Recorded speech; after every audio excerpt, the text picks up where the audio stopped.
a social enterprise startup company based in Boston, Massachusetts, and we're producing the Leverage Freedom Chair. It's an off-road, all-terrain wheelchair designed for the harsh conditions found in developing countries. Myself and my co-founders met while we were students at MIT studying mechanical engineering and founded the company after we graduated. I kind of fell into a project of assessing wheelchair technology for an organization that teaches people how to make wheelchairs in Tanzania. And what struck me during that summer is that the products that were on the market left a large gap, particularly for people who lived in village areas. From the time that we've all spent abroad, we've really gotten to understand the challenges that people are facing. If you're somebody with a disability in a developing country, in addition to the stigma that you're already facing, just getting around is very difficult. There was a need for a totally new type of device that could both go fast and efficiently on rough terrain, but also be small enough to use indoors. And that's what started the Leverage Freedom Chair project. We call it the Freedom Chair because it allows a certain freedom that other technologies don't. That's freedom to get where you want to go. That's freedom to hold a job. Our goal at Grid is to make products that meet the needs of users.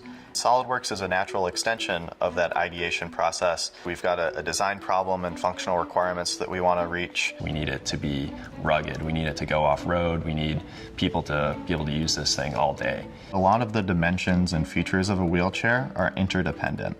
You want to have the center of gravity in just the right spot, but moving it affects the size of almost every tube on the chair. And SolidWorks allows us to just change in a couple of numbers in the sketch, and having everything update gives us the flexibility to make the right decision and not just the easy decision.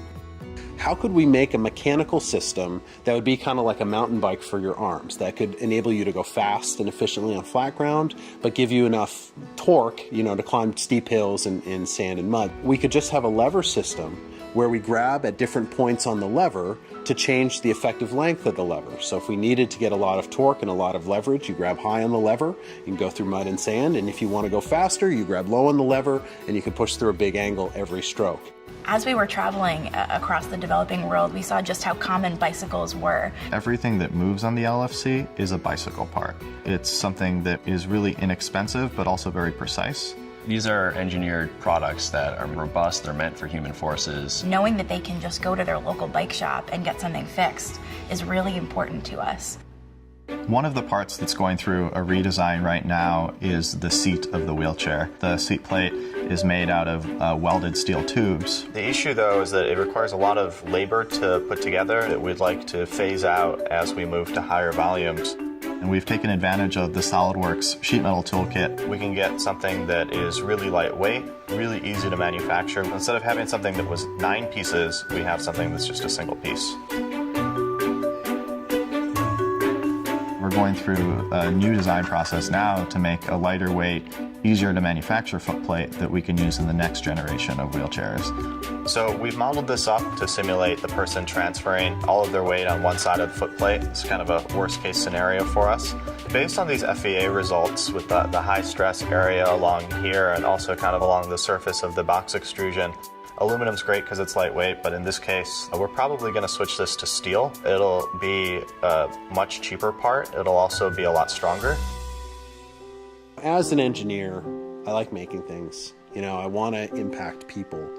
But with this project, we witness impact on people, very much firsthand. I remember one guy in particular, his name's Ashok. He lives in Jaipur in Rajasthan. Several years ago, he fell from a tree and sustained a spinal cord injury. Until that point, he had been running a really successful tailoring business in his small village. He was sent home in a very standard conventional wheelchair that he just couldn't push down the road to get to his shop. He went from being the breadwinner of his family to a burden. When we met him, he got in his LFC and he started racing around, and the very next day he went down to his shop and reopened it.